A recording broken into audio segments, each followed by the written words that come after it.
Things very tense now. The winner of this game, or the winner of this series, should I say, gonna be 150 euros better off than their opponent. 300 in total. Of course, 300 for winner, 150 for second place. And who is going to be able to take this? Spawning up in the top right-hand position. Battling in this map to stay in the game. He represents Alien Invasion. He plays Zerg. It's Golden. To the lower right, the orange Protoss player.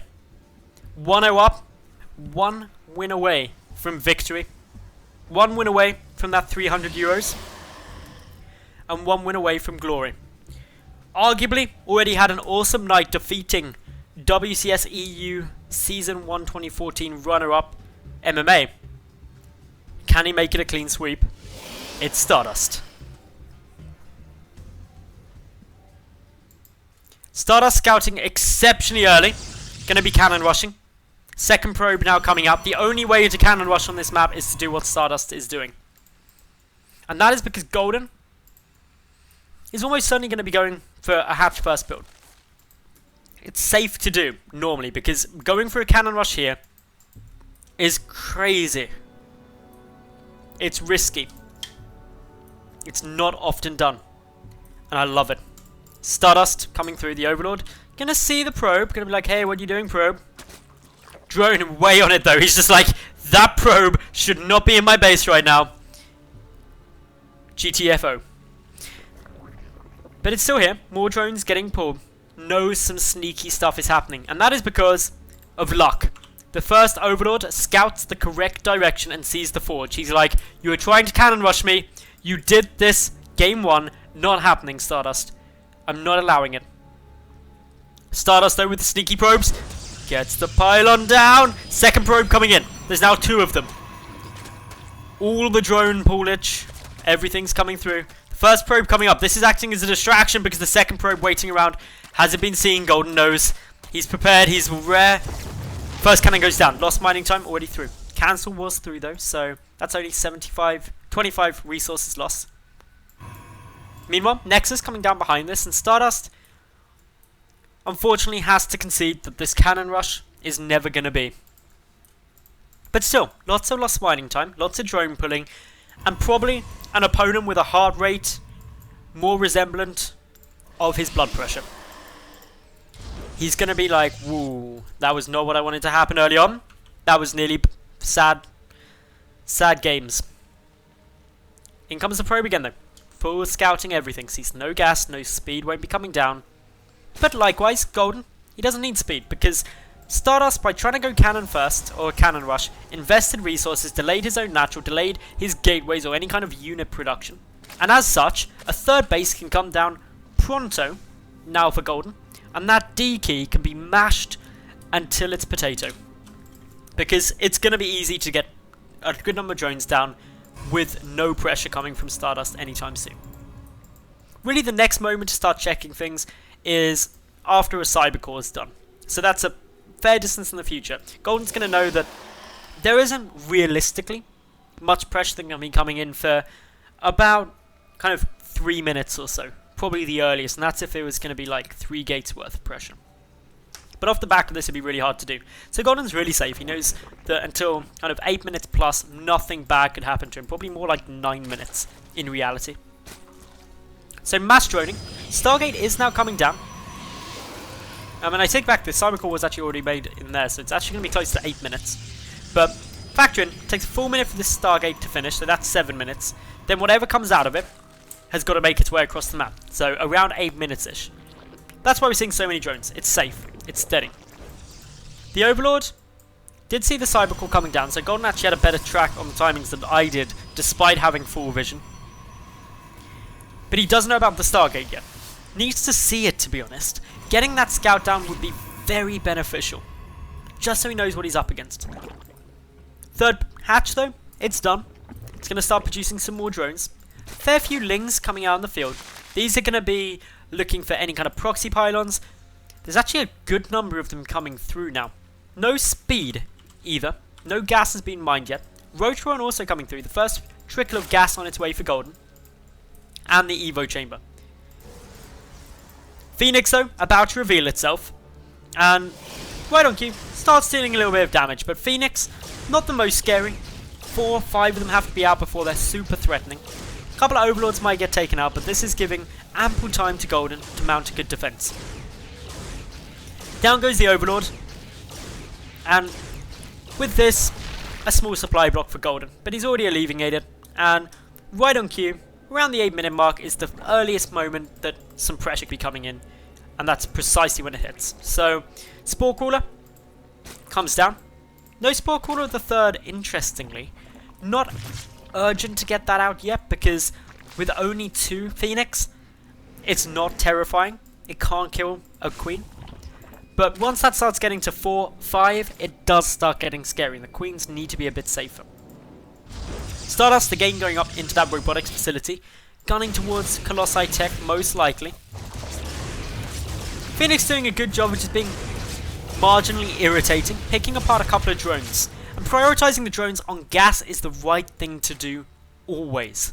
If you take those out, you add a gas bump into your opponent's build, which means tech, more powerful units don't get produced as quickly. And that's always an important thing to do. Picking off these odd roaches, again, it's a nice way to go. This is 100 resources, 75 minerals, 25 gas down the pan for just a bit of energy. Always good trades. It also means that it adds some threat in, because without those roaches, this army is very susceptible to a lot of zealots and sentries. And so by picking these off, you're soaking up some of the lava into replacing them. Few zealots down on the field. A relatively good engagement position, but just far too many lings to be able to take that trade. Stardust loses a couple of 100 resources, but he is already moving out now in order to take his third base, which will get scouted immediately by Golden, as he has put a ling in the correct position. Always important to see this ling here. A ling or an overlord, knowing when your opponent takes that third, is a great, simple move you can make if you're a Zerg player today, if you don't already do it, for basically no downside. Putting a single ling at either, you can even put 2 lings, one there on this map, and you are almost guaranteed to know the exact moment your opponent tries to take a third for 50 minerals and 1 lava. It's worth it. Golden looking to get more aggressive. He's got a fair few roaches here. Third base gonna have to get cancelled. No way that Stardust can defend this now. Just keeping up as long as he safely can, just to make sure that he gets as much time as possible to get a few more warp-ins through, pick off a couple more units before the army draws attention to actually trying to get the natural. With this many units out though, Stardust knows that his opponent is not teching too hard, and knows that if he holds himself, he's in a good spot. No Colossi yet out. Only Immortals being produced, because up against the Roaches, they're going to fare a bit better. The Forge getting a lot of damage done to it, and if that gets taken down, there's going to be no +1 armor. But all while it's being focused, it allows the Immortals to get more damage through. Down the Forge falls, and as such, no more upgrades for Stardust for a while. Burrow being utilized beautifully by Golden, who backs out, happy with the damage he's done, denying the third, stopping upgrades, and getting a full look at what Stardust is attempting to achieve. Add in the Golden has got a 4th base already coming down, and he is getting a massive economic advantage. And that economic advantage is super important to him. As long as it keeps coming, things are very, very good for Golden. He's got more Hydras coming through, and the Colossus count is very low for the moment. Without a 3rd base, it's not going to skyrocket. And again, Golden just being irritating. Having the Ling there is so frustrating. I don't actually believe there's one observer out, but it's miles away. So this is adding a surprising delay to the third again of Stardust, and is also giving Golden more information about when it tries to come. And as a result, big push across the map, a lot of Roaches, a couple of Hydras, getting in position to try and force yet another cancel. In come the Roaches now. If this cancel goes down again, Golden is getting into a miraculously good spot. But the Colossus does keep things looking scary. Cancel comes down though. And Golden is now going to have his 4th base operational before his opponent's 3rd is even begun. Not what you ever want to see. Anotherling burrows, but hey, the Observer going to be sticking over there now to make sure that nothing bad happens. And really, this is looking so good for Golden. He's got everything running in his favour. He's up in workers. He's up by 2 bases. He's getting ahead in tech. Once this infestation bit's down and the hive's coming, up against a couple of Colossus produced off 2 bases, Golden's got that. The only downside for Golden is that right now, he doesn't have a response to the Colossi. But these Colossi can't be aggressive, because there's just too much stuff for the Zerg that if they move out, they'll get surrounded, and boom, you're dead. Gas is being taken by Golden. They're essential to fund the hive tech, which is now getting started up. Upgrade lead, amazingly, now also sitting for Golden too, despite the earlier start on them from Stardust. But Stardust still playing this safe, still playing it defensive, knowing that if he waits it out, perhaps he can get to a good spot. Roach is backing out. Stardust does not want to give up this 3rd for a 3rd time. He's got a good number of units and a solid composition, and there's no reason it should die off. A couple of Lings though can be very irritating if they sneak on by. There's a cannon there, but no units. So if that cannon gets focused, it's going to force Stardust back regardless, but Stardust retreating means that Golden can feel safe, he can feel secure yet again, knowing that his opponent, if his army's back here defending, he's not dying to anything anytime soon. At least that's what he thinks. But Stardust, other plans. A lot of Zealots moving forward now. While there are a fair few Spine Crawlers being produced, they're not here yet. Popping up just in the nick of time. But Zealots fare okay against the Spines, but not against a flood of Roaches and Hydras. The Hatch, gonna get fairly close to the mark, but will be saved with a couple of 100 HP remaining. Stardust would have loved to have got that pick off. We've also got Enduring Locust now coming down from Golden. He knows he's in a good spot and doesn't want to take big risks. The Vipers are nice, the Roach Hydra is nice, but he needs a long-term way to wear apart Stardust. No sign of a 4th base being taken, just a quick check for any sign of pylons or things like that. These 2 Lings being rubbish sentries. Don't see the pylon or the probe being built right behind them. They're guards that cannot turn around. But still, the game continues. Stardust, closer than he has been, but by no means in a comfortable spot yet. Golden is still a base up. Golden still has the better tech. And Golden is still completely in control of this map. The 2 High Templar, if they get good feedbacks, would be amazing. But a nice little abduct actually on one of those High Templar. Spending the energy rather than getting one of the Vipers killed. Not a bad trade. And Stardust, you can just see by his positioning, does not want to take fights. He wants his opponent to move up and be aggressive if he is going to go for it.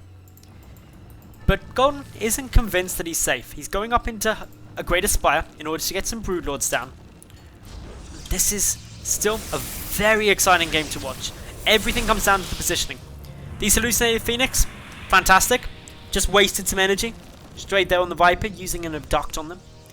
Good use there by Stardust. He's adding in a couple more gateways and still building up his army. Stardust at 186 supply to 198 of Golden, who's securing up a 5th and looking to just really ramp it into late game. If we take a look at what Stardust has seen, he knows that there was a Spire being produced, so he is getting down the Stargate anyway. Should know the Broodlords are a late game option. The best response a Protoss player has to Broodlords is 100% Tempest.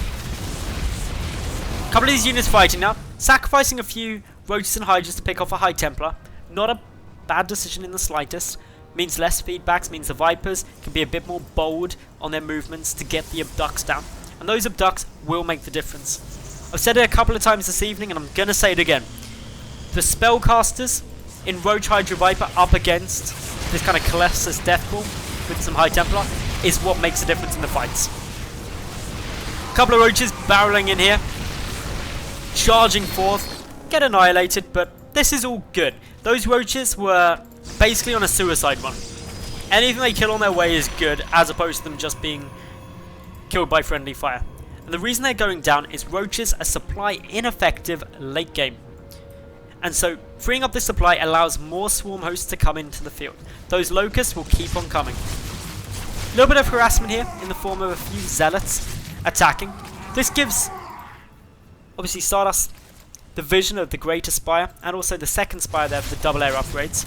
And so Tempest production begins. He knows that the aim is going to be to go into Broodlords. We're 22 minutes into this game now, and Stardust is slowly leveling it out. And that's always going to be the case. Even though there's a big bang for Golden, Stardust, the longer this game goes on, the more level, in theory, it gets. But that can rapidly change once swarm hosts hit the field, because they can wear down an army. And Stardust is behind because his economy was never as good and never has been as good as Golden's. But he's made up for that by trading a bit more cost effectively. Unfortunately, trading cost effectively against swarm hosts is pretty damn hard, if not impossible. Again, roaches barreling through, suicide roaches, and they can actually take down these cannons and get a surprising amount of damage done, forcing a mass recall from Stardust. Not something you often see for just a small group of roaches, but a big win there for the Alien Invasion player. The Tempest are currently being hidden. There's only a couple out on the field, 2. But hiding these just because if they're seen, there's no way Golden would risk going into Broodlords. But he's not risking that yet anyway. He's happy with this Swarm Host Infestor composition for the time being. Now just choosing to add in a couple of those Corruptors, maybe getting a few Broodlords. But the important thing with Broodlords up against Protoss nowadays is not to overcommit to them.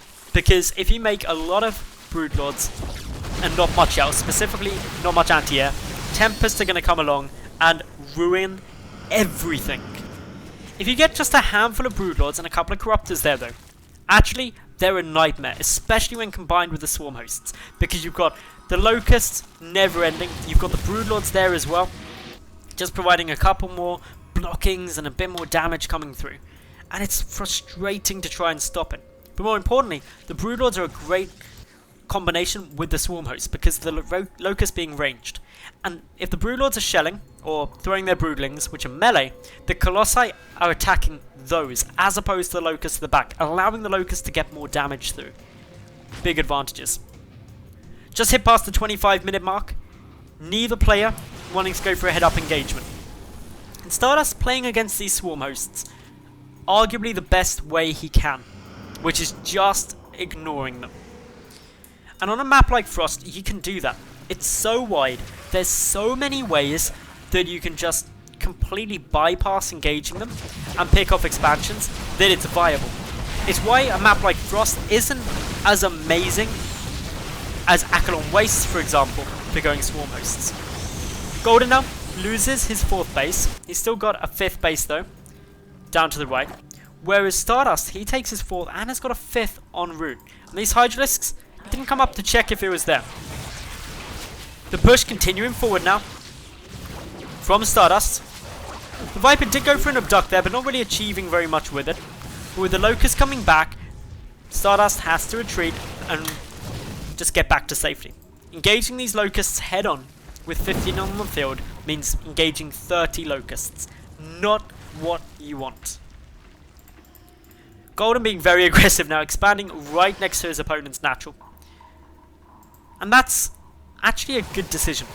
And it sounds crazy, but with a Swarm Host composition, expanding next to your opponent isn't a bad move, because Stardust can easily take out this base. It's not a trouble for him, because then the Swarm Hosts are either being aggressive to him or defensive. But by expanding here, what Golden has allowed himself to do is position his Swarm Hosts in a way where they can be aggressive and defensive simultaneously. But Stardust pushing through into the 3rd now. He's got a good Colossus count. Get some beautiful feedbacks on those Vipers, but also onto the Infestors, preventing them from doing much. Few good Storms, hitting on a lot of those Colossi, soaking up a lot of the damage and taking out a lot of them, but in now come the Corruptors, and there is a fair few. Mass Recall going to have to come down. The Mothership Core not prioritized, so it is able to escape. But that was a nice defense from Golden, but he did lose his third base as a result of it. He's moving forward, being more aggressive at this stage. The Tempest count already up to 8, starting to move forward. Remember, Tempest are very strong long-range air siege units. Where they really shine though is up against static defense, because of the bonus damage they do to structures. It allows them to snipe them down super fast and prevent, in theory, this super turtle Zerg style. Swarm hosts have now been isolated from the rest of the army. The High Templar are a little bit exposed, get a massive fungal growth on all of them. They become Archons to avoid that, but that means no storms and no feedbacks. A few Broodlords in the mix, but the Stalker count ridiculously low at 3. So all of that damage has to come from the Tempest up against them. Now, the Tempest are going to do fantastic against the Broodlords, but the Corruptors and everything else there wanting to just take out the Tempest first. The Tempest count getting really high, 11 on the field. A Mothership being morphed in as well, something we hardly ever see since Wings of Liberty. But still, forward comes more of these Locusts. Tempest are diabolically bad at trying to take out Locusts. But the Colossi, they're going to do a good job of it. Vipers coming forward, the Abduct on one of the Void Rays, going to take that down. A couple of Corruptors take a few big hits. Meanwhile, a handful of Hydras have discovered the lower left-hand base of Stardust and so are looking to take that out. We're now 30 minutes into this game, and neither player looking to concede anytime soon. Both reaching their optimal end-game composition. The Infestors, fungal growth is going to become important, as there's 4 Overseers, but I can't see them with the army. They could be buried in that Corruptible though. Regardless, the Cloak going to be a very useful thing to have there, unless the fungal growths can come down. The Broodlords slightly exposed, the Infestors still pretty far forward, but they can get sniped down by the Tempest very fast. And Stardust just still being very controlled with everything. Great Abduct on the Mothership, takes it down, prevents any more Cloak coming through, but it does allow the Tempest to get a good few shots off. It does allow the Colossi to move more forward. The Corruptors trying to sneak on in. Broodlords getting one-shotted by all of these Tempests, of which there are now 14. Tempest, Colossi, up against this Infestor, Swarm Host, Viper, Corruptor composition with a handful of Broodlords. No left-hand base was saved by a couple of Dark Templar, keeping that income there for Stardust. Golden does have the bigger bank, but he actually lost both of those Spires at some point. Don't even know when those are going down, but a little bit of drop play clearly coming in from Stardust there. Still we hear the thundering blows of these Tempests, of which a couple would die very quickly though to those Abducts. Viper's taking some big hits. The Colossus, being a bit of a hero, is going to get slaughtered, but it allows a couple more Corruptors to fall. The Corruptors though getting resupplied exceptionally fast. We've got more Zealots heading up into the lane. The Hive being focused, and one Spine is not going to stop that from going down. There's a lot of Zealots here getting a good amount of damage. The Corruptors can only hover there and watch. More Abducts coming through though, and these Vipers trading very nicely. The Hive goes down. The Spine Caller can get focused too. Both these two players looking very strong with upgrades. Tempest getting hit by big fungal growth, so the Corruptor count still very high. Very effective up against the Tempest. The Colossus count very low. Golden, 27 Corruptors up against 10 Tempests. Doing remarkably well, engaging head on now. And slowly but surely, Stardust's army is crumbling. 137 army supply to 31. Golden in a beautiful spot now. Pretty much unable to lose from this spot. And Stardust will know it. Producing just 2 Tempests at a time, unfortunately, isn't going to cut it. The 2 Broodlords can slowly work through everything. A couple more can get morphed in if required. But they're not. Instead, just a huge swell of roaches making their way in. The Swarm Host going to be making progress. And the Tempest just being camped at their production sites to prevent them ever making any more progress. A lone Dark Templar, hoping that by some miracle he can make a win. But this is pretty much Golden's game now. A handful of Stalkers trying to trade, but I really don't see a way for Stardust to make this work. He's not got enough in the air, he's not got enough in the ground, and he's under a third of his opponent's army supply. Generally considered bad times. The Stalkers, though, doing everything they can. The Dark Templar doing a fairly good job as well. And it has to be said, Golden is taking losses, but he's going to be aiming for these fringe expansions where there are a couple of DTs. If more warp in, they can take out these roaches very nicely. But at the same time, over comes an Overseer. Going to allow that Dark Templar to die. Golden supply still way, way above that of Stardust's, and his bank is greater too. Locusts making progress forward, slowly besieging the natural base. The 5th has died, the 4th going to be the next target, and arguably the 4th is a lot more fortified with a good number of cannons around. But I don't really see a way that Stardust can make this work. He's going to have to keep taking these, like, 1-for-nothing trades for a long time, and somehow find a way to stop this push through. Great use of the Dark Templar, actually, with the Overseer, but unfortunately a Spore Crawler granting detection, letting the Locust fight back, force it to retreat. Stalker's still trying to trade, Fungal Growth completely missing the mark. The Blink Stalker's just attempting to get any positive engagement they can. Stardust takes another expansion. A Roach and a Stalker in an epic battle to the death. A couple of Broodlings taking away there. Stalker's going to win this fight. Kind of expected.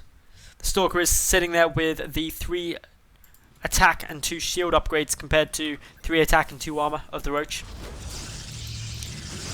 A lot more Roaches coming across now.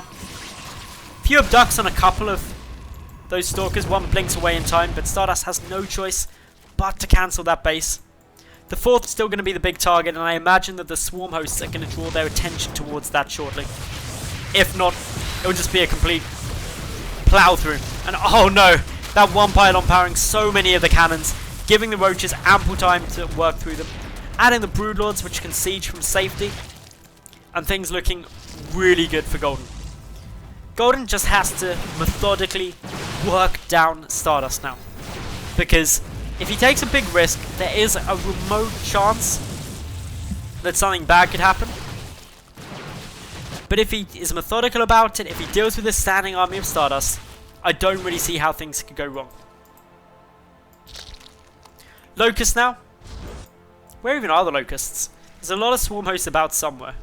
No, actually they're not. Where did all the Swarm Hosts go? Okay, the Swarm Hosts must have been unburrowed or something, because Stardust... Oh no, he's gone... Okay, the Stalkers took down the Swarm Hosts.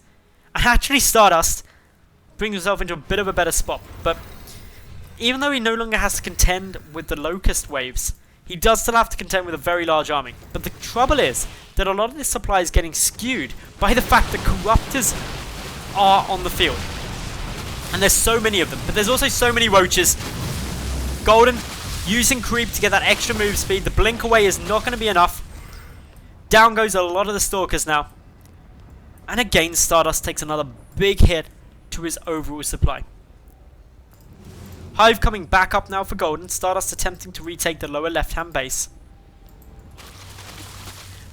But just so much stuff here. Stardust attempting to guide this army around.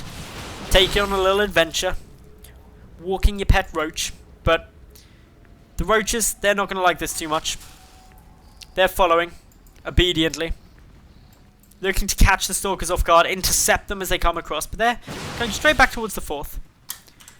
And as I mentioned, 25 Corruptors make up a lot of supply in Golden's army. So they're useless while there isn't actually any air for Stardust. So it's really now up to Stardust just to produce as much ground army as he can to try and combat these Roaches. But a good fungal growth means more Stalkers get taken out. More Roaches coming across the map. Quick takedown now of the pylon. Depowers those cannons once again. But Stalkers are counter-attacking up into the natural. This Hive, exposed. It's, again, the remade Hive after the one in the main was sniped down. Couple of Corruptors. getting picked off, and Stardust doing an amazing job to still be in this game, but as I previously mentioned, there's nothing he could have really done long term, so GG's called, and Golden levels out this series 1-1, giving us the ace game.